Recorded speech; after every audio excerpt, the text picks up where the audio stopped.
Welcome to a brand new episode of the Bold Take Podcast. I'm Austin Wader. You know that man, the Austin Hill. And we're back talking NFL playoffs like we always do. We talked wild card last week. We're going to get you ready for the divisional round. But I know what you're going to ask, Austin. You said we were going to have a national championship episode. When is that coming out? Don't worry, it will be coming out at some point this weekend. Of course, the national championship's Monday night. We're going to break the matchup down. I know for a fact this guy next to me wants to break it all down and talk about the matchup on Monday night for a fact. Oh, just a little spoiler. I was sick to my stomach watching the Penn State Notre Dame game. I I was believe it. shaking. Um, Man, it was a different feeling. But that was a great game. I can't wait to talk it. I can't wait to talk the national championship. And then obviously I can't wait to watch the national championship. But yes, maybe the most excited I've ever been to make a college football episode since I've been a part of the Bold Take podcast. I've been waiting for this day for almost 12 years, a little over 12 years. Yeah, well, you're going to get to talk all about it. That episode will be coming out this weekend, but NFL divisional round starting Saturday. We're going to go and get this one out.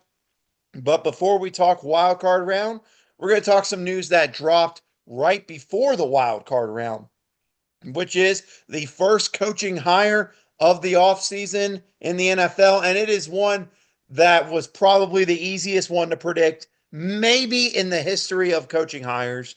The New England Patriots hiring Mike Vrabel. Let's just leave it like this, Austin. We both said it made 100%, made so much sense to go get him.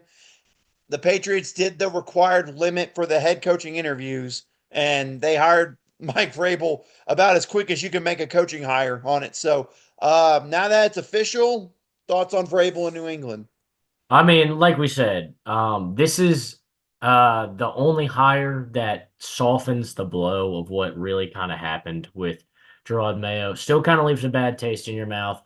But this is the only move you can make after doing that. Not that there aren't better coaches out there. Um, but if you were going to hire somebody else who was better, why did you not do it last year? This is the only hire that makes a lot of sense. Really, you still should have hired Vrabel last year because I believe in the time that they were hiring, he was still unemployed. I think that was after he had been fired. So it definitely was possible. Maybe the timeline just didn't fit right for them, or maybe they really did believe in Gerard Mayo, but they didn't believe in him enough to give him more than 1 year with a not so great team. So as much as I don't like the move, this is the move that should have been made last offseason. This is the right move. This is a great coach. He's got history with the team. Obviously, I think this is a guy that gets the fans interested and can start getting this team back on the path to the playoffs and starting next season, really. I mean, look at what he did with some of those Tennessee teams. Now, they had some talented pieces, but Vrabel was a fantastic coach. And kind of just those tricks in the coaching and in the rule book that he learned from Bill Belichick have obviously paved their way to make him one of the premier coaches in the NFL. A guy who certainly should not have been unemployed last year. Was a consultant with the Browns during this past season. Pretty much just, in other words, I'm bored. I'm looking for something to do. Let Yeah. me help out. But yeah, it was a hire that should have been made last offseason. Again, a man that took Tennessee to the number one seed probably a year or two before his firing. So people forget, I think, even though they lost to Cincinnati, they were the number one seed and had home field advantage in the AFC. And he went to I an will just AFC say, championship. Didn't mean to interrupt you there, but he also went to an AFC championship. right. I think that was his first or second year. They upset Yeah. the last game Tom Brady played in New England. They upset unanimous MVP Lamar Jackson, and they were one bad second half away from taking down Patrick Mahomes and the Chiefs and going to the Super Bowl. Yeah. So yeah, he knows how to win, and it's a physical brand of football with him. I'm gonna go ahead and say something. We'll probably forget it by the time the draft gets here. I would not be shocked if a quarterback needy team trades up with them. They trade back, and Mike Vrabel gets his Derrick Henry and drafts Ashton Genty to go with Drake May. I like keeping your eyes on that. That does make a lot of sense. We saw just how nitty gritty and physical those teams played with Mike Vrabel, and having Derrick Henry was a benefit. Yeah, Ashton Genty would be a big upgrade for that kind of offense. It would, or offensive line of any kind. Really anything along there, I think would work good for Vrabel. But the first hire that happened there, obviously, several more hires are going to be announced here as we go along soon.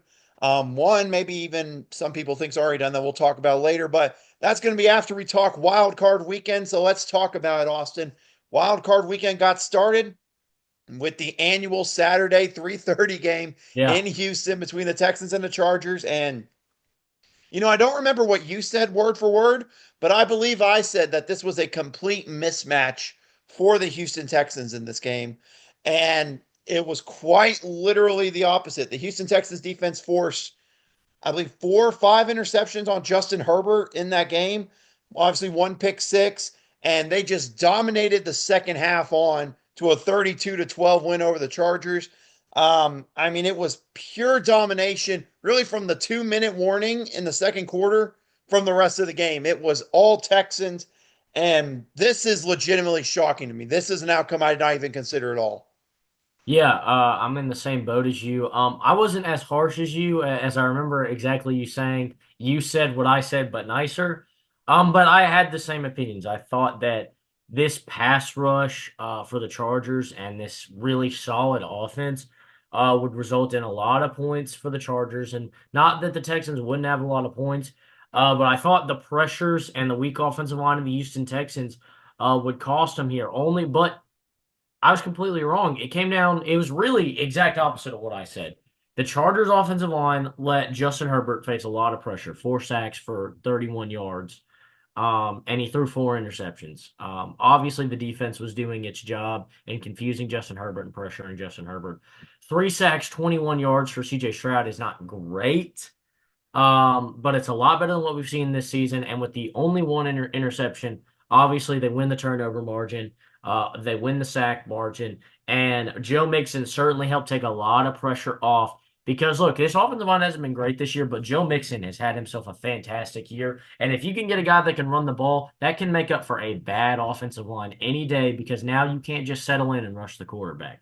And that's what he did. 25 carries for 106 yards, 4.2 yards a carry. That's a first down every 3 plays, and a touchdown. So yeah, that's a great game for the Houston Texans. They did what they do best this season, and that's run that football and create opportunities for CJ Stroud. And the defense forced a lot of turnovers, a lot of what we saw from this Houston Texans team all the way back in week one. Um, so really good to see the Texans kind of find their groove here. But yeah, like you said, this was a shocker to both of us. We didn't give the Texans a chance in this game.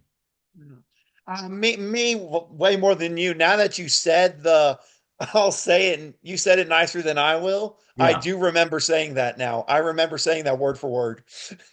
Yeah. That was how you let it off. You said exactly what I did, but a lot nicer.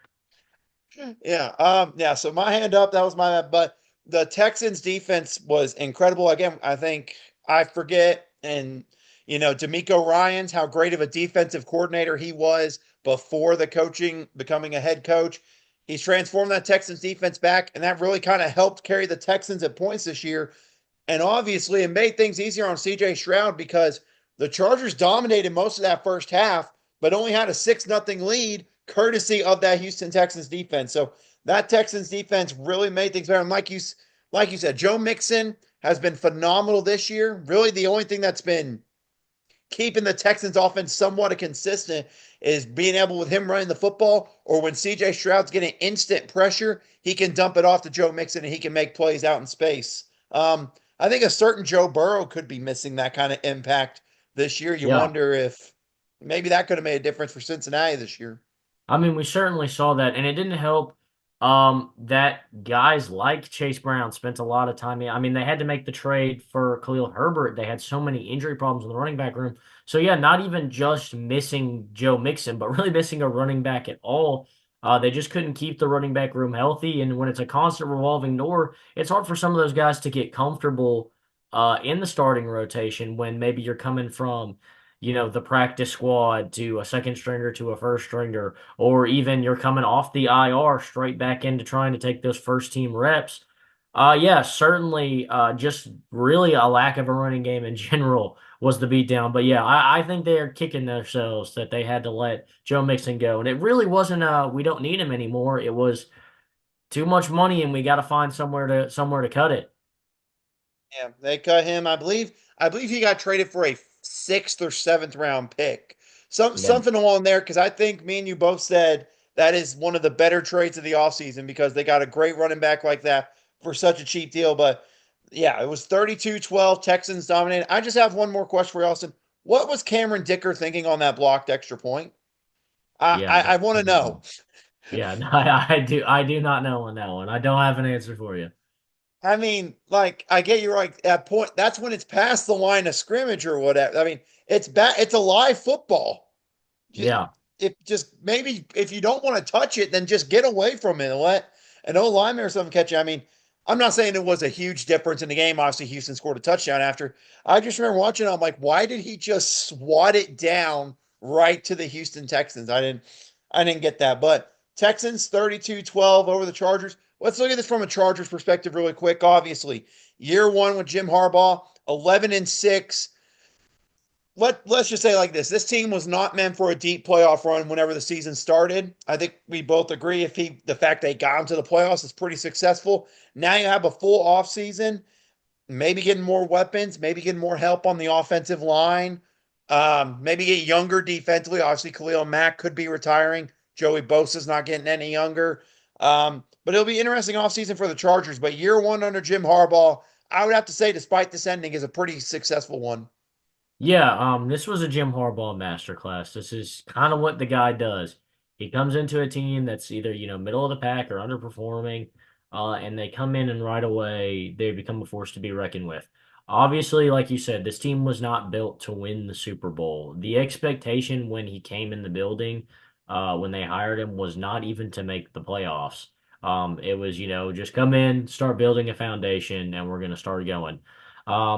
But keeping pieces like Khalil Mack and Joey Bosa helped this team, reach its above its potential. And yeah, like you said, they're certainly going to go to work and start retooling this team and making some upgrades. Maybe some upgrades in that receiving core. Look, I mean, it's not out of the question. Keenan Allen has pretty much made it public. He's not looking to leave Chicago, and Chicago's his first choice. But if he was going to go anywhere else, he said he wants to go back to LA. That's the Rams or the Chargers. I mean, so three teams. He's got no hard feelings. Clearly, he loves it in LA. Well, I mean, what do you lose in that trade? You're going to get Keenan Allen on a significantly cheaper deal, maybe even just a 1 year deal to come back and play, at least an opportunity. And you got a fifth round pick out of making the deal with him last year or this season. So I think that receiver help, certainly bringing back a familiar face that clearly Justin Herbert's comfortable with and clearly has still got a lot left in the tank, would be a great place to start. I think so. And I mean, he's just similar to kind of what Joe Mixon is for the Texans. He was like a safety valve for Justin Herbert. When in doubt, it was like, oh man, okay, no, no. Oh, Keenan Allen. Okay, when in doubt, I'll trust Keenan Allen. That's what he could provide. I think you're absolutely right. To pair him with Lad McConkey, which just totally out of context. What a season Lad McConkey had for a rookie year. Absolutely. I think a lot of us maybe, we talked about he was the number one receiver for Georgia last year besides Brock Bowers, but I don't think many people expected the impact he had in his rookie season. So a great year for him and a great year to build on for the Chargers. The other Saturday wildcard game, Steelers and Ravens. Let's just say like this was not even a close game at any point. I don't care what this final score says. 28-14, the Ravens got the win over the Steelers. Derrick Henry had a field day against the Pittsburgh Steelers, nearly 200 yards rushing. I'll just say it like it is, Austin. The rushing stats do not lie in this game.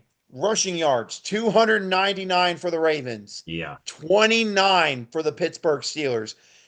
I can't look at another stat where I'm like, that doesn't lie. I mean, almost 300 yards to 30 rushing yards in the game. This was domination by the Ravens and doing exactly what you expected them to when they signed Derrick Henry.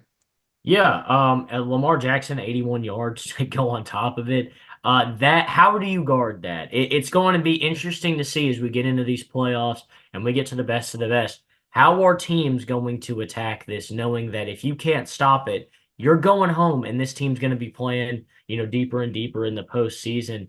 Yeah, I mean, it's just controlling the game. And you look at the time of possession, and look, if the rushing stats didn't tell you it, the time of possession does. 39 minutes of control to 20 for the Steelers. I mean, that's almost 20 minutes of difference. What? Almost a little over a quarter of difference there. That's not obviously not great to look at on the stats, but yeah, if this was just able to control the ball, not just run the ball and hold it, but to keep the ball marching all the way down the field and getting scores and chewing as much of that clock as possible. Yeah, like you said, the final score does not show what kind of ball game was played here today. No, it wasn't. But the Ravens moved on, and again, you talked about it. Lamar did what he was asked to do. I mean, the dude was 16 of 21 passing. They didn't ask him to pass the ball a lot during the game. So, but we know the Ravens obviously advanced. But for the Steelers, it's another first round exit. This is now their eighth consecutive playoff defeat. I believe their eighth straight where they've gotten behind at least by 14 points to start the game. Um, Listen, there's all kinds of talks in Pittsburgh. I'll get to my rant in a second because I have an opinion on stuff that I want to say. But what do you do if you're the Steelers, Austin? Because you're getting to the playoffs every year, but you're not doing anything. And also, it's costing you getting a high enough draft pick to go up and get talent to really make this team somewhat better. So, what do you do if you're in Pittsburgh right now? Yeah, I mean, I'll say, I understand the frustration. I get that, getting there and not getting anything done is, it's almost killing the team. Like you said, hard to get draft picks. Um, it's a tough situation to be in. I'd hate to have to make this decision this offseason because it's picking between a guy who's been so consistent and such a great leader. But now you're just getting to the point where you feel like maybe Tomlin's hit the wall. You know, who cares about the winning season? Who cares about making the playoffs when you just can't, when all it is making the playoffs? It's nothing more than that. It's just making the playoffs. So I get how that's frustrating. Um, but like you said, there's a lot of opportunities.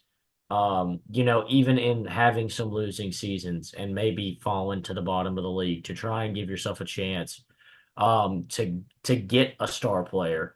My only counter to that would be while at the top of the draft you kind of get the pick of the litter, it's still tough. Like drafting is just not easy in general. So I don't think that people who say, "Oh, well, they never get to pick at the top of the draft." I don't think that makes like all the difference in the world because you look at a guy like Lamar Jackson who carved up the Steelers in this game, and he was taken at the end of the first round. So it's not always just getting to the top of the draft, but I mean, clearly where they're picking at right now is not doing enough to help them. And so I think that they need to go full swing, full commitment on some kind of young talent at quarterback. This constant revolving door of veteran quarterback is clearly not solving the problem. And the youngest quarterback they've had in a while, Justin Fields, just really didn't get an opportunity. Sure, he got to start the season, but clearly, I mean, it was made clear that that was only because Russell Wilson was out. Because after a 5-1 start, he was, I mean, given the boot, and he was just told, "You're done." Even when Russell Wilson struggled. So I certainly can understand the frustrations in Pittsburgh. Obviously, there were reports that came out about Arthur Smith and Russell Wilson not having the greatest relationship in the world. By the way, Bears interviewed him. If you guys want to take Arthur Smith off our hands, I would be more than grateful to you, Austin. I would do whatever you want for the next Bold Take podcast episode if you guys Uh, took him. So I would, man, there are a couple guys that the Bears have interviewed that I'm like, head scratcher. Why would you ever do that? Mike McCarthy's the other one. yeah, Look, not even to mention they just had a abysmal run as of late as a head coach. But on top of that, he used to be the Packers head coach. Like, I don't want any part of that business. yeah, I don't blame you with that one. And we'll talk more about Mike McCarthy here here in a little bit. But with the Steelers, obviously, look, you all know I'm a Steeler fan. You all know how I feel. Do I like consistently getting in the playoffs? Yes. But would I like to consistently win in the postseason? Yes, there's a difference there. And the last time the Steelers had a playoff win was against the Kansas City Chiefs, I believe back 2016, the year of the 28-3 comeback between the Falcons and the Patriots. That's the last time the Steelers have had a playoff win, despite constantly having winning records under Mike Tomlin. And Yeah. it's frustrating. Now, again, if you want my honest opinion on what they need to do, is is make a change. And it's nothing against Mike Tomlin, obviously, consistently getting 9, 10 wins. Not a lot of coaches can do that.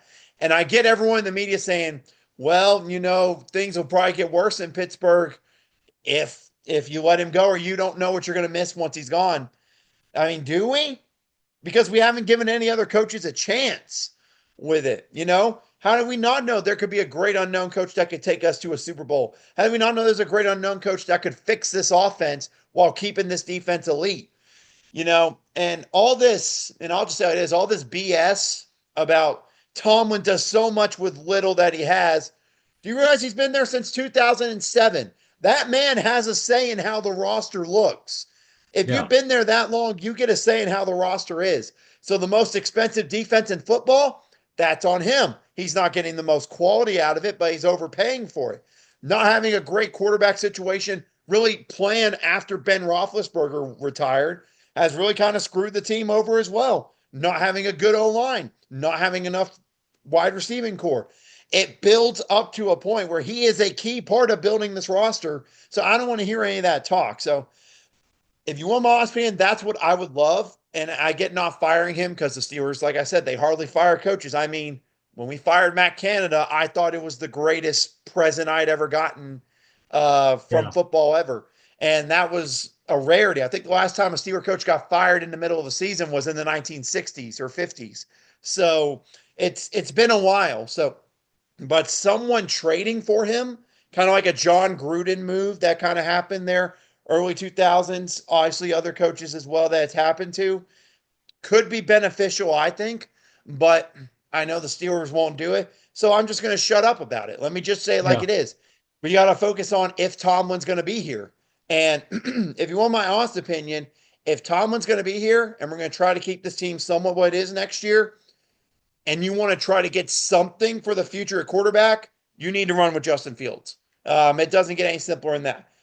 25, 26 years old. I'm not sure the official age, but that's the most youth you've seen at quarterback with some success in a long time. So that's what needs to be there. And there should be bigger changes, but Justin Fields controlling the offense to me, if Tomlin's going to be here, I think gives them the best chance, but I'm really not looking forward to it for him. If he is going to be quarterback, they better draft O-line. That's all I got to say.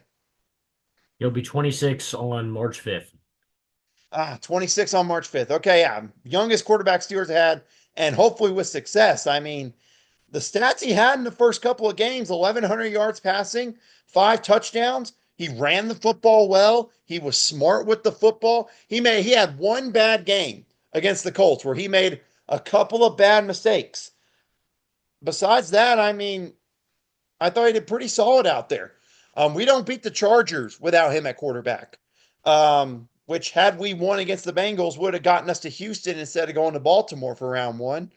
We don't beat the Broncos without his scrambling ability. The Falcons, I could go on and on there. So, but I need to shut up. Otherwise, the show will be 2 hours long. So let's move on to the Sunday games.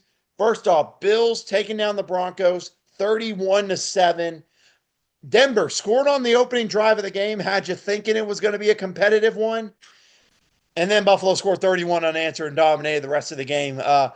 Denver's defense tried to keep it competitive, but they could not slow down the Bills' run game. And if you actually watch this game, you could tell the Bills were gaining 7 yards a run, 8 yards, getting 5 or more yards rushing and staying on schedule consistently. It's hard for a defense to stop, and the Broncos couldn't do it. They had no shot.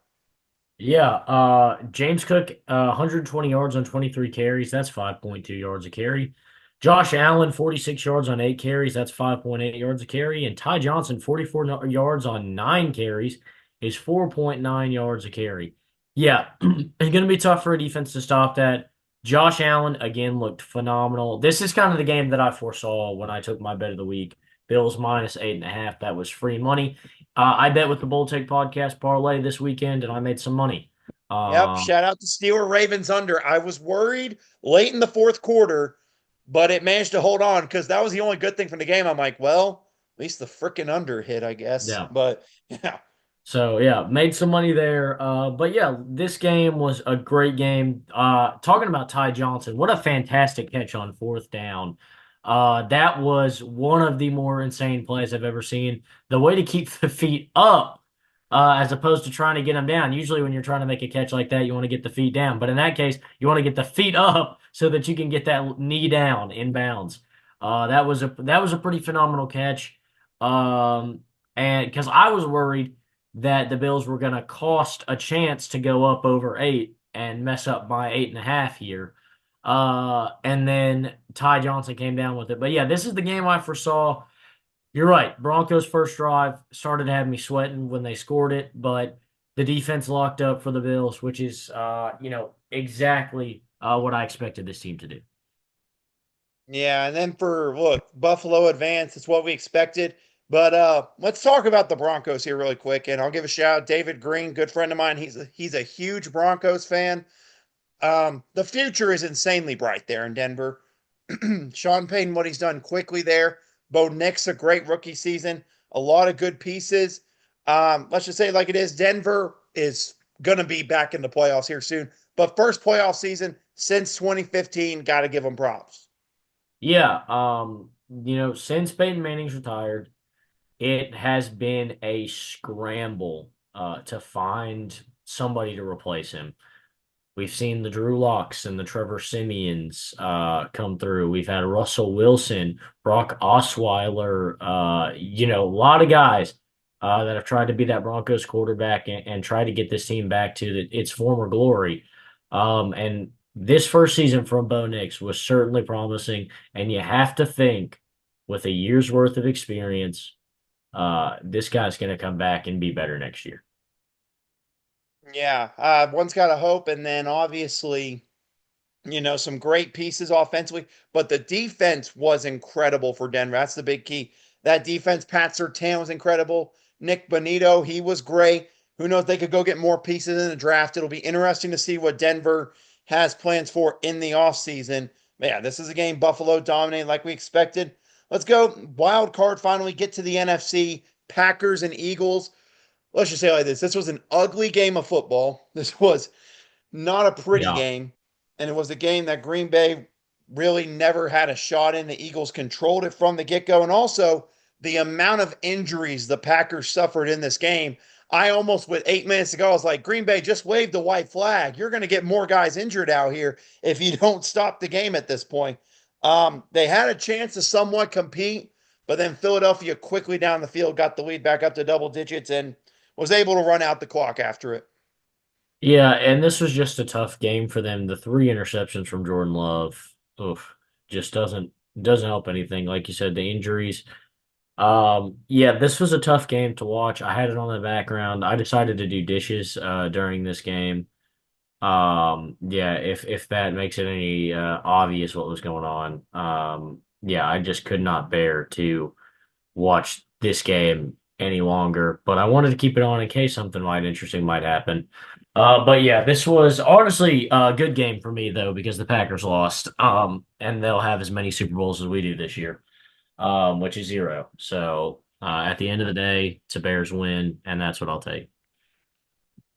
Yeah, okay, that's fair to say the least there, obviously.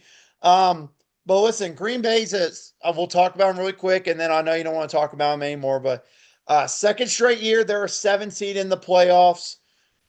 Do you think they're heading in the right direction? Because they felt like they overachieved last year getting to the playoffs in general, and then this year being a 7 seed felt a lot like an underachievement. What are you thinking here with Green Bay? From a Chicago Bear fan, obviously. So, Uh, But I'm curious what you think is going the direction wise with the Packers. Yeah, as a Bears fan, I hope this is the beginning of the end of the franchise and they dissolve pretty soon. But just from a non-biased perspective, uh, look, Jordan Love impressed last year. He did a lot. And then he bargained for a big paycheck this offseason with that performance, and I think he was right to do that.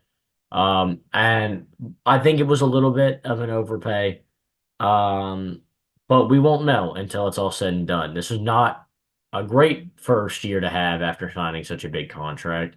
But it was a year he was going to have no matter what. Next year is where we'll really start to see the actual extension itself and how he plays in the extension. But I think a big part of this is that he just wasn't really ever healthy this year. I mean, it started in week one against the Eagles. He got hurt and then, up and down, missed a lot of time. Malik Willis had some good performances, honestly. Hope this gets Malik Willis a chance to play somewhere, actually, because he played really, really well in those 3 games without Jordan Love. But then, even as far as Jordan Love getting hurt in the Bears game at the end of the season, he just wasn't healthy this year. And for a guy that took over for Aaron Rodgers and I feel like was incredibly important in this team's offense, it was tough not to have him. And injuries were kind of the story for them this season. Just on the outside looking in, this team wants to get healthy, and I think they play much better. 11 wins is nothing to, scoff at. This team in a lot of divisions wins the division with 11 wins. They just happen to play in a division with two teams that won more games than them. What, 14 and 15 or 13 and 14? Something like that. But this was not a bad year. You hate being the seventh seed, you hate the way it finished. But I still think that at least for now, this team is still on the up. Because look, it's hard to get into that mindset that we felt 2 off seasons ago when they traded Aaron Rodgers and we didn't know anything about Jordan Love. Um, but there was a possibility, a very real possibility, that they were going to be in the dark ages for the next 5 years. And that's not the case. So I think they're still on the upswing. They've made the playoffs the last 2 years. They get healthy next year. This is definitely going to be a team that not only competes for the NFC North, but competes for a division or for the entire conference and maybe a Super Bowl. I hate saying it, but they've got the pieces. They're going to get better. It's just a matter of staying healthy. That was the big issue this year. See what they can do to improve in the offseason. Let's talk about a good game, though, finally on Wild Card Yeah. weekend. These were all blowouts. We were asking for a good game. Washington going to Tampa Bay, winning on Sunday night. And Jane Daniels played incredible. Washington did a little bit way more aggressive than I would have been at points during the game. Multiple fourth downs where I'm just like, take the points, take the points. I don't know why you're not taking the points, but Yeah. the defense came away with some takeaways during the game. A late fumble by Baker Mayfield in the fourth quarter kind of was the undoing. And then a fitting doink at the buzzer to send you to the divisional round. But a great win and continues to be a phenomenal rookie season for Jane Daniels. Yeah, this was a great season. He did a lot of big playmaking again, led the team in rushing yards. Not an extremely big number in rushing yards for this team in general, but he did lead the team in rushing yards. This was an impressive performance for him. Um, and I picked the Commanders in this game because I said I trusted their defense to make one more stop than the Buccaneers. But really, I guess what I should have said is I didn't trust the Buccaneers to be the team to make the last stop, which is what happened because these teams kind of at the end of the game just went up and down the field scoring and one team was going up, one team was equalizing, one team was going up, one team was equalizing for those last few drives, and it just came down to the Buccaneers not being able to keep the Commanders out of field goal range, and even then it was almost maybe just an inch more, and that would have been enough to send this game into overtime. But yeah, that's really what it came down to. Not which defense could make a stop, which defense was the last one on the field. And so, unfortunately, that's the end for Tampa Bay. But look, I think you got a good thing going in Tampa Bay right now. Baker's taking to the playoffs 2 years in a row. You're playing good football. You won 10 games this year. And if Atlanta's just never going to come and take this division, and the Saints are clearly on the downward reset, and I don't know what the Panthers are doing, this team will be a playoff team every year, and they're going to have to be a team you watch out for. They almost won this game. They're going to be a fighter in the NFC. It feels like with them, it's like picking the Chiefs to win the AFC West every year at this point. Yes. Like it's like there's not a team on their level in that division. Atlanta's the closest one, but like you said, I mean, we've said it the last 4 or 5 years, I think, that if Atlanta wanted to, they could have won this division the last 4 years in a row. They could have been hosting home playoff games and doing what Tampa's been doing, getting the home playoff games every single year, but they haven't taken advantage of it there. So yeah, the division's still theirs for the taking. We'll get to see what Washington can do against Detroit here on Saturday. Now, just one more game to talk about. Monday night, Rams, Vikings, of course, in Arizona due to the wildfires that went through Los Angeles, obviously. Hopefully, things continue to get better in Los Angeles there. But, this is a game where I said last week this was the easiest pick for me of them all to pick the Rams. And it ended up working exactly out like that. Sam Darnold sacked 9 times, was under pressure the whole night, throwing interceptions, holding the ball too long, dropping and leading to touchdowns. The Lions figured him out, and the Rams followed that game plan to a T. Pressure Sam Darnold, and he will fold. And that's straight up what happened in this game on Monday night. Yeah, I couldn't say it any better. Like you said, this is exactly what happened. The Rams watched Monday Night Football last week, and they saw what Aaron Glenn did, and they took that and they did it this week. And rightfully so. That's again, that's where this defense has its strong suits. Look, you don't have the Aaron Donald on the defensive line anymore, but you went out, you got some help on the defensive line. That is where this defense is best. Get those guys on the quarterback and make him make mistakes, and that's what they did. This was a phenomenal game for this team, and man, it's just been impressive to see how the Rams have turned it around this year, and the kind of run that they are on. It's just really, I mean, I don't even have the words. This has been such a great turnaround on the season. I Early in the season you wouldn't have thought it, but they got healthy at the right time. We keep talking about it. And they put the things together. They've got the pieces to win games, and they go out and do that. And now I think they're going to be a serious threat to catch some of these teams napping in the NFC. I think so. And hey, talking about that defensive line, remember Braden Fisk, guy they drafted in the second round out of Florida State. Obviously, Jared Verse, a great guy they drafted, I believe, again, which both of us predicted to go to the draft. We both felt it made a lot of sense. Signing guys like Cameron Curl in the secondary, underrated safety during this time in Washington, Kobe Turner, Bobby Brown, they all stepped up and made big plays in the game. And yeah, it was all Rams. They really didn't have to try offensively. They obviously could if they wanted to. Stafford threw for 200 yards. They ran the football kind of well, but they had control of this game from the get go. So congrats to the Rams there. But Austin, now the obvious question is one we've hinted at the entire season. Minnesota Vikings, what do you do at quarterback this offseason after these last 2 games of Sam Darnold in big moments have not played out like you thought it was going to be? I think this did the Vikings a huge favor. Look, I think this is a team that's going to be interested in bringing Sam Darnold back at the very least to help mentor JJ McCarthy and get him back on the field next season. Um, that was going to be hard 2 weeks ago. 2 weeks ago, Sam Darnold was going to get an offer $20 million a year to play somewhere. He was. It was going to happen. Somebody was going to do it. After these last 2 weeks, that money's gone down. Not that somebody's not going to want Sam Darnold to start because he showed some great flashes this year. He played real. I'm not even going to say flashes. He played great football this year. He played great football this year. There are going to be people that want him, but the price has gone down and the price has become more reasonable, especially on a 1 year deal. This is a great opportunity for the Vikings That price tag's lower, offer him a fair deal, bring him in, have him play maybe a little bit next year till you feel JJ McCarthy's fully got it, and you bring JJ McCarthy in. And then Sam Darnold can do what he needs to do. But it made your decision so much easier. Now you don't, I feel like you really don't have to pick and choose. You can offer Sam Darnold a completely fair deal that he's probably going to get anywhere else.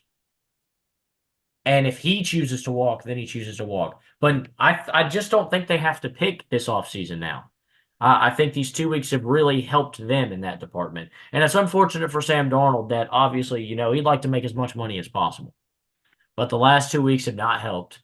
Um, I hope he goes out and chases a starting job wherever he thinks best for him. But I think this made the decision-making process easier for the Vikings because they can offer a cheaper deal that they think is fair to bring him in as maybe a part-time starter until they're ready for JJ McCarthy. But they don't have to make that decision where they have to say, no, Sam, we just can't do that. It will be very much in Sam Darnold's court where he wants to go. Indeed will. And I'll say like it is someone's gonna over give him way more money. Someone Agreed. will. I'm really worried it could be the Pittsburgh Steelers. There is a tiny part of me that thinks that they are going to sign Sam Darnold, and I'm going to lose it. Because Sam Darnold, I think, is talented, but let's just say it like it is. The weapons that they have in Minnesota make your job a lot easier. And it's nothing against Sam Darnold. You still got to throw the ball to the weapons. I'll say it like it is. But you go to a team like Pittsburgh where, who knows what the heck's going to happen with George Pickens this No. offseason. Besides that, there are no offensive weapons there. You look at the Giants, Malik Neighbors. Besides that, they have nothing. The Raiders, Brock Bowers at tight end. What else do they have there?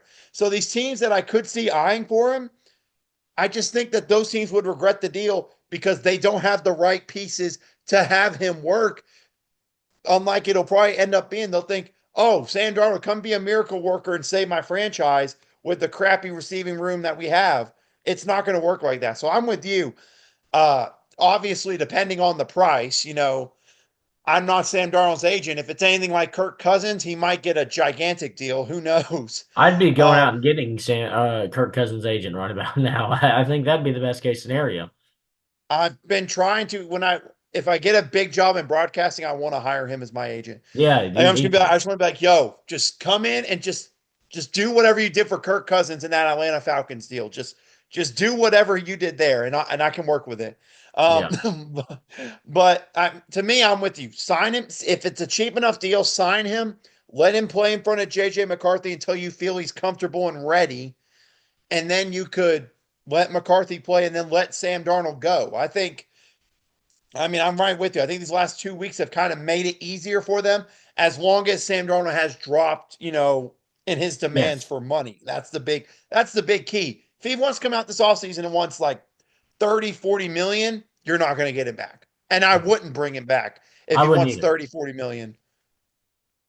Yeah, I wouldn't want to bring him back at all. But that's it for wild card weekend. A lot of blowouts that happen. The playoff committee really needs to look at, what teams they get in that field there, Austin.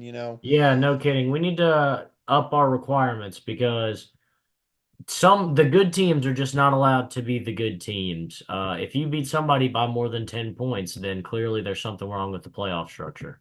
Obviously. Cincinnati getting left out. Darn. All right, you know what Yeah, I'm saying, Cincinnati? Beat the New England Patriots week one, and you're not having this discussion. Beat a yeah, crappy 4-13 New England Patriots team in week one, and you're probably in that 7th seed spot in the AFC instead of the Broncos. yeah, no kidding. That's just the beginning of what they could have done right. Yeah. But let's talk now before divisional round, the final coaching move that's happened. Dallas not firing Mike McCarthy, but parting ways with him, not re signing him to a contract. It's one of the weirder things I've seen, Austin. You don't see it nowadays where a coach isn't fired, they just didn't re sign them to a contract and he's just going to leave. So obviously, look, this is a move again. Me and you both fell. Number one, he shouldn't have been there in the first place. Number two, should have been fired last year. So there's that for Dallas, but also a two-parter now because the rumored thing going around right now is Deion Sanders is the current favorite for this job for the Cowboys. I don't know how true this could be, but it seems to be a rumor going around. And I'll say it like this, and then I'll pass it to you for your thoughts on it. I don't think Jerry Jones would wait till the last second if he didn't have another plan he was trying to work on. If you get what I'm saying.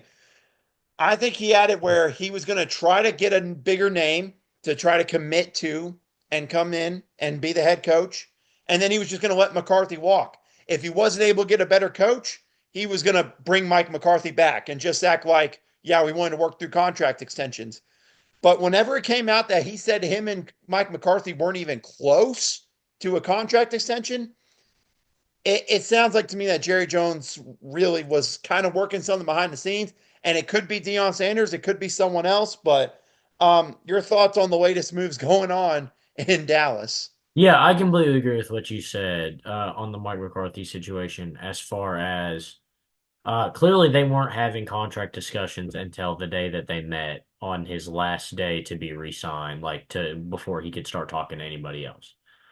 Clearly they just hadn't been talking the whole time, which is perplexing to me because again they blocked the interview with the Bears, they blocked the interview with who was it? The Jets? Saints, I think. Yeah, Saints. You're right. Yeah, Saints. They blocked the two interviews. So that made you think, well, they're trying to work through something right now. Like you said, though, if they came into the meeting on the last day they could meet without anybody else interfering, and they were nowhere close, then how could they have been talking? How could they have been planning anything before that? I agree with you. I think it definitely was on the back burner for Jerry Jones. It was kind of a fallback plan. Um, to me, I agree with kind of what Troy Aikman said. This is not a desirable job right now. This is a situation with a franchise that is kind of unwilling to change what it does. And really, it's one man, Jerry Jones. He's unwilling to give up the unreasonable power that he has, or at the very least, hear somebody else out. He doesn't really consider others' opinions and how to run this team. It's he's going to build the team, he's going to put the players on the team, and that's just that. So I think if you're a coach, I mean that Ben Johnson's out right there. Ben Johnson wants a huge say and how this team is built. I think any coach should. Coaches and GMs, that's kind of your job is to help build this team. Um, so if you don't really have a huge say, that's going to hurt. I think if there's only one person in the entire world that this job is for, and it's Deion Sanders. I think Deion Sanders might be the only person in the world that Jerry Jones will listen to. Jerry Jones might actually do anything for Deion Sanders if he comes and coaches the team. Deion Sanders might actually be able to build a football team, a different football team than what already exists in Dallas. Might be able to ship some of those pieces off, some of those expensive contracts that just aren't doing it. Look, CeeDee Lamb's great. Micah Parsons is great. Dak Prescott's all right. But clearly that group isn't working. And clearly they don't want to pay them if it's not working. Get Deion Sanders in there and let's rebuild this team. I saw somebody say Deion might come to the Cowboys, but Shedeur won't. Why? They said if their reasoning was if Dak is traded or cut, it's $144 million that they own. Fine, don't cut him. Don't trade him. Bench him. Trade CeeDee Lamb and trade up and draft Shedeur Sanders. Trade Micah Parsons and trade up for Shedeur Sanders. I don't think they'll go. I don't necessarily know that they'll go that far if they hire Deion Sanders, but I think that this is the only. And I don't know that Deion Sanders wants the job. I should say that, but that this is the only person that I can think of that might actually be able to have some say in Dallas and might actually be able to help Jerry Jones turn this team around. I'm not the biggest Deion Sanders fan. Some of his personality rubs me the wrong way. But you can't deny that he has had success coaching football teams, at least at the college level. And he's a Cowboy legend. Jerry Jones loves him. I think if there's anybody that can make something happen in Dallas, it's Deion Sanders. Otherwise, I'd stay away from the job. If your name's not Deion Sanders, I wouldn't even go for an interview. I guess maybe if you're desperate to be a head coach and you're just willing to do whatever Jerry Jones tells you to. But I think that Deion Sanders might actually be able to turn the roster around. I don't know if they'll win a Super Bowl or anything, but I think he might actually be somebody that Jerry Jones will listen to. I think that's a very fair point when you think about it. And I said it whenever I first heard the report. I don't think I could imagine a more Jerry Jones like move than to go get Deion Sanders. Like if someone's like, Yeah, describe Jerry Jones, what would be the boldest move he could do? I'm like, he'd hire a former player that he loves so much. I've even heard some reports that say Jason Witten, who's currently a high school football coach, there's some interest there with him. I don't know how that would go. There's a whole different thing. There also one that was reported today. Kellen Moore is reportedly going to be interviewed for that job, which if you think about is weird considering they number one, they fired him. He went to LA, got fired, then goes to Philly for 1 year of success, and all of a sudden he's a head coaching candidate now. I just I don't yeah, see it there. But also, let's just say it like I'll say it like it is. The guy that should be the coach of the Cowboys is currently in Washington right now. They should have fired Mike McCarthy and made Dan Quinn the head coach. The defense was incredible. And I mean it wholeheartedly when I say incredible when Dan Quinn was there. It was a yeah, great defense. yeah. They were forcing turnovers like crazy, getting pressure on the quarterback. And with the talent they had there on defense, it made it so easy. That's my whole thing. If Deion Sanders comes there, I think it'd be the right move for Dallas. I couldn't imagine a more Dallas Cowboy and Jerry Jones move. But Dan Quinn should be the head coach in Dallas right now. I'll just say it like that. Yeah, well, I would say this, as far as Kellen Moore's concerned, the year that Kellen Moore coached the offense extremely well and Dan Quinn coached the defense extremely well, one of the, I think it was Jason Garrett was still there, or maybe Mike McCarthy's first year. One of the whoever the head coach was should have been fired, and one of those dudes should have been promoted. Because they had a great year. Now, like you said, obviously Kellen Moore hasn't had the greatest run since then, and Dan Quinn's had a great run. But yeah, those guys both had great years and didn't leave the Cowboys, and neither of them got a promotion. Crazy, crazy. Yeah, I just I wouldn't want the job in Dallas. I don't even know where they're gonna go. Yeah, I Dion again. I don't believe Dion's been offered the job, but there's reports that say if he was offered the job, he would most likely accept it. We will wait and see. Obviously, let's just say it like it is. ESPN will be first to report it if it does happen. I'll just say it like that. Yeah, ESPN will jump at that news. yeah, they might report it before anything actually happens. They catch a wind of it, it might be out. Yeah, and I They're can't known for imagine a jumping the perfect gun. marriage. Prime Yeah, time, they love putting Deion Sanders on prime time. They love putting the Cowboys on prime time. Just put them together. Put them. yeah. It doesn't get any easier than that. No, it doesn't. Yeah, but enough Deion Sanders talk. We'll come back to that if he does get hired. Um, Look, let's talk divisional round football like we've been waiting for. In my opinion, this is the best weekend of the entire year. It's 4 games, an 8 best teams in football at this point going at it head to head. And let's start Saturday afternoon. The Texans again in a Saturday afternoon game, Yeah, although this time little bit different circumstances as they got to go on the road to take on the 1 seed and 15-1 Kansas City. Sorry, 15-2 Kansas City Chiefs. yeah, I keep on forgetting about them not playing any starters against the Broncos. But anyway, looking at this matchup, obviously these two teams played near the end of the regular season. Was a win for the Chiefs, 27-19 over the Texans. Um, Look, the Texans, not many people expect them to be here at this moment, especially me and you for both picking the Chargers last week. I think Rex Ryan called the Texans a bye week for the Chargers last week. So, yeah. yeah. But listen, this is a Chiefs team that we've talked about the whole year. They are just skating by every single game. So, even though we know how good the Chiefs truly are, there's got to be at least some thought in the minds of people that's like they've been skating by. All it takes is one bad game and anyone could knock them off. And that includes the Houston Texans. Yeah, if the Texans, I'll say it, if the Texans defense played the way they did last week, they're going to win this game. If the Texans repeat last week, they're going to win this game. They run the ball so well. CJ Stroud makes the throws when he needs to, and this defense forces that many turnovers. They're going to win the game. Chances are Patrick Mahomes doesn't throw 4 interceptions in this game. Chances are Patrick Mahomes probably doesn't throw two.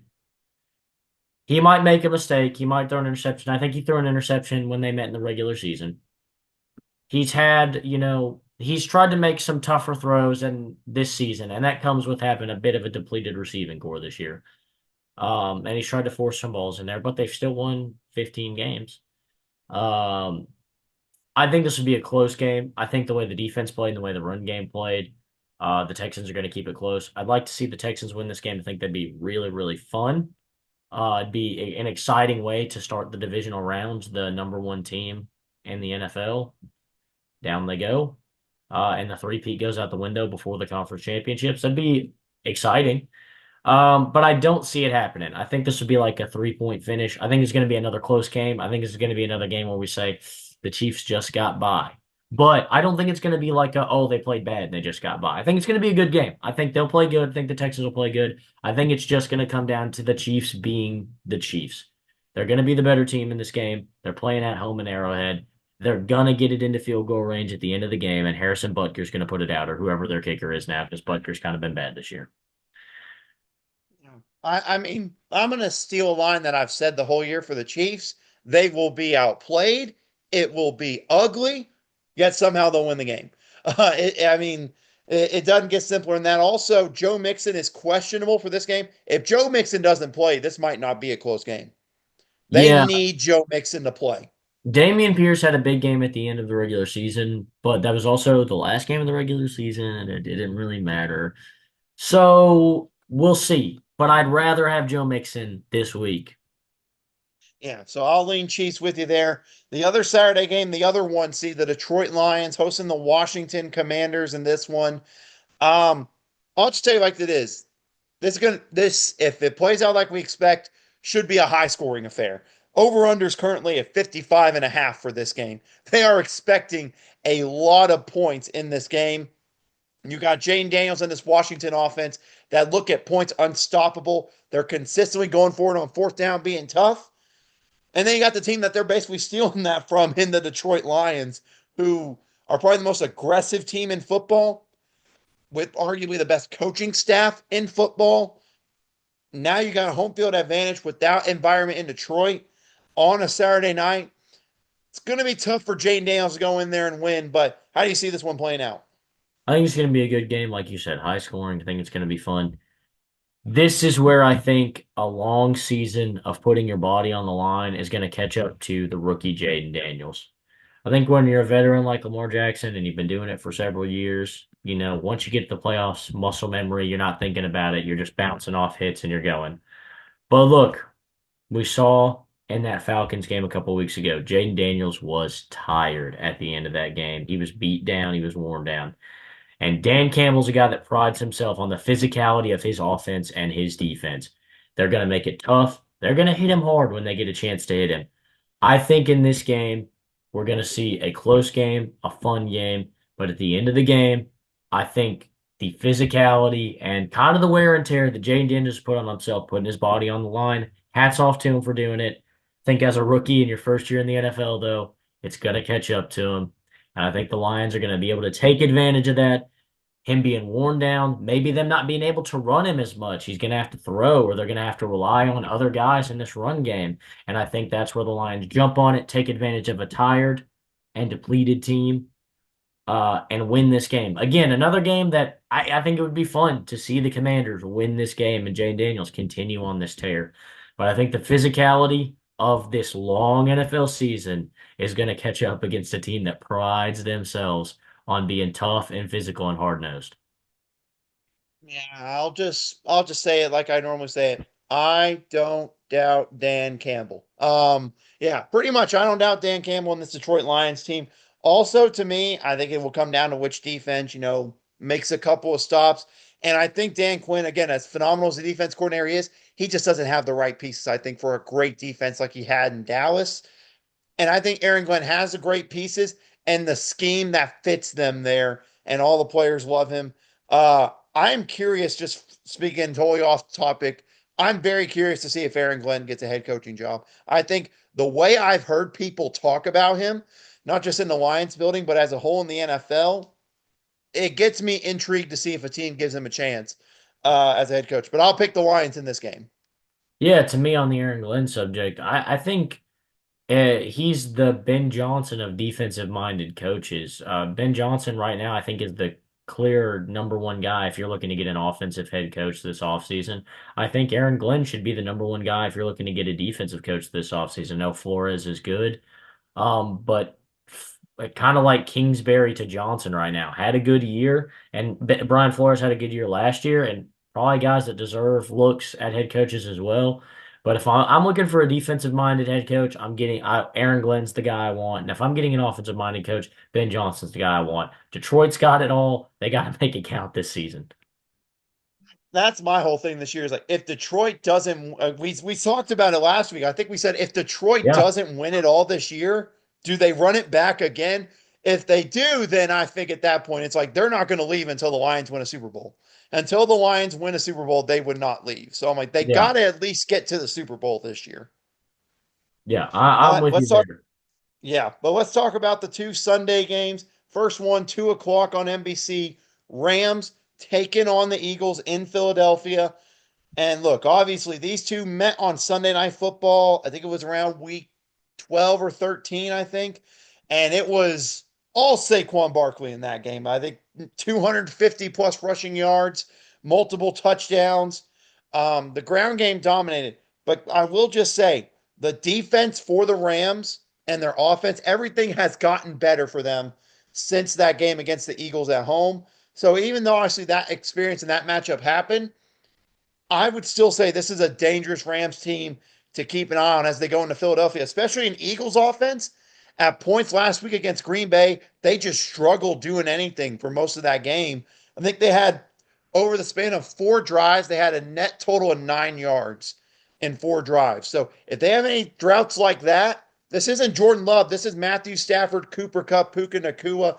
This is a Rams team that could pull off a big win on the road. My question to you, Austin, do you see it happening? I do. My big thing is momentum. It's a huge thing in the postseason.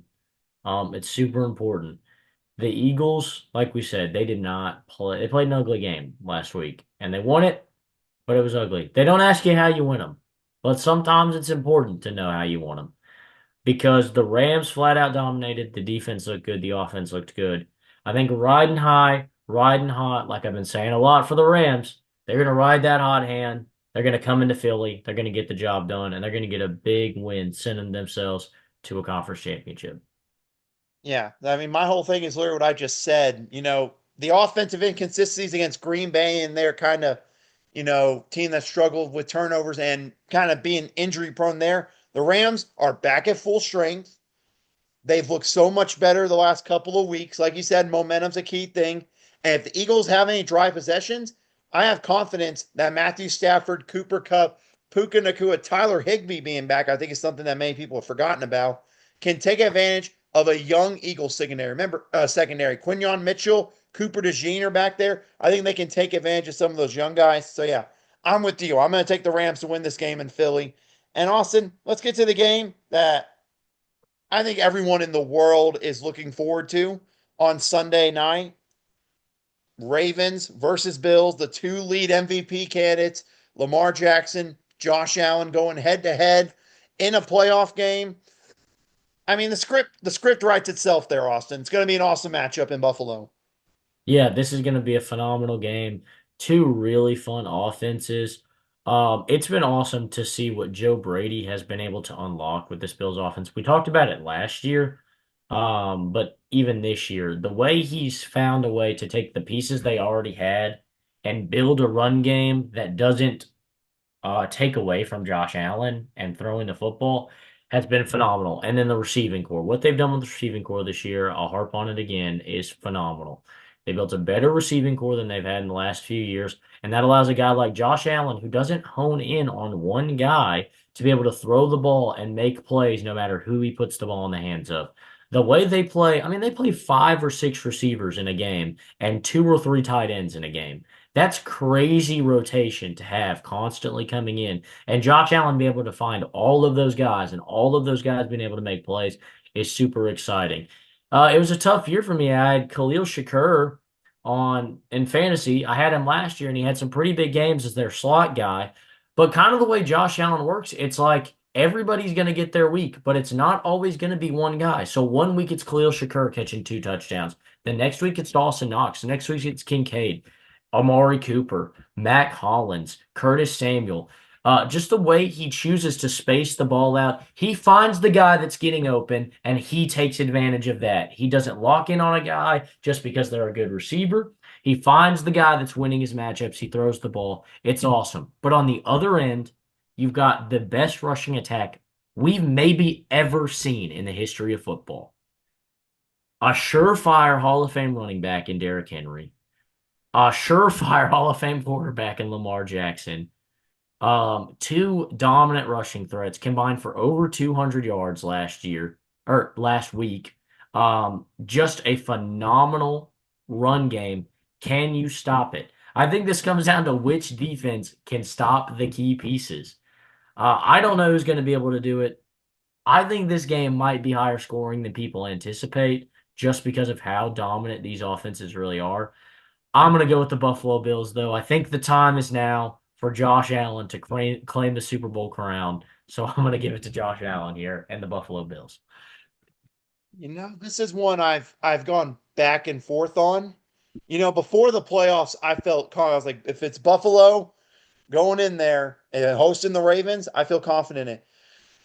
But then I think about it and I'm like, and I've seen it from the Ravens. They signed Derrick Henry for games like this. Whenever to take the pressure off Lamar, they can run the football with them. And you saw it when they played earlier this year. They dominated the Buffalo Bills, but the Bills were missing several key pieces on their defense early on in the season there. My goodness, this is 2021 Bills Chiefs all over again, at least in my eyes. I think this will Yeah. be an all time playoff game. I don't know if it will ever be able to top what that Bills Chiefs game was, which is arguably the greatest playoff game of all time. When it's so tough for me to pick a side in this one, it's when I lean with the home team. I'm going to lean with the Bills, but I would not be shocked at all if Derrick Henry just comes out and flat out dominates the Buffalo Bills in this game. I'm with you. I expect a lot of points in this one. I kind of was shocked this one is not up at 55 like the Lions Commanders one is. So That's what I'm saying. yeah, I'm gonna lean Buffalo in the game, but I mean, good Lord, flip a coin on this matchup, at least to me. Yeah. And then our final segment, of course, the bet of the week. We got you 2-0 in wild card weekend. Austin, what do you got cooking up for them for divisional round weekend?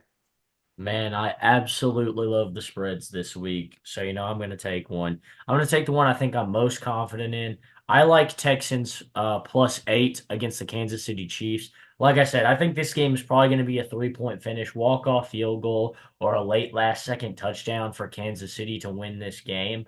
Or the Bill, if the Texans outright win it, you don't got to worry about it.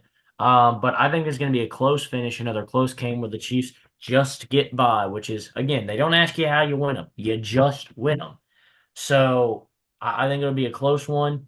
But I think this is closer than 8 points. All right. So for mine, I like the spreads as well. I was tempted with the Bills Ravens over. I was very tempted. Yep. And I honestly might bet it, just not my bet of the week. I'll roll the spread like you on an underdog, just like you, except I'll go a different one. I'll take Rams +6.5 against the Eagles. I think the Rams are going to have a legitimate chance to win this game outright, and all you're doing on this spread is asking them to cover by 6 points. I think this game will be extremely close.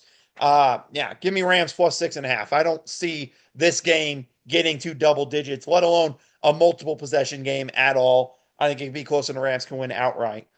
But that is going to do it for us this week on the Bull Take Podcast with our divisional round preview. Again, we will have that college football national championship preview out for you this weekend. Like I said, this man's going to want to talk all about it. He's going to hype up Notre Dame. You already know. I'm sure he's already watched Rudy at some point to get ready for this game. Not yet. I'm Not yet. sure.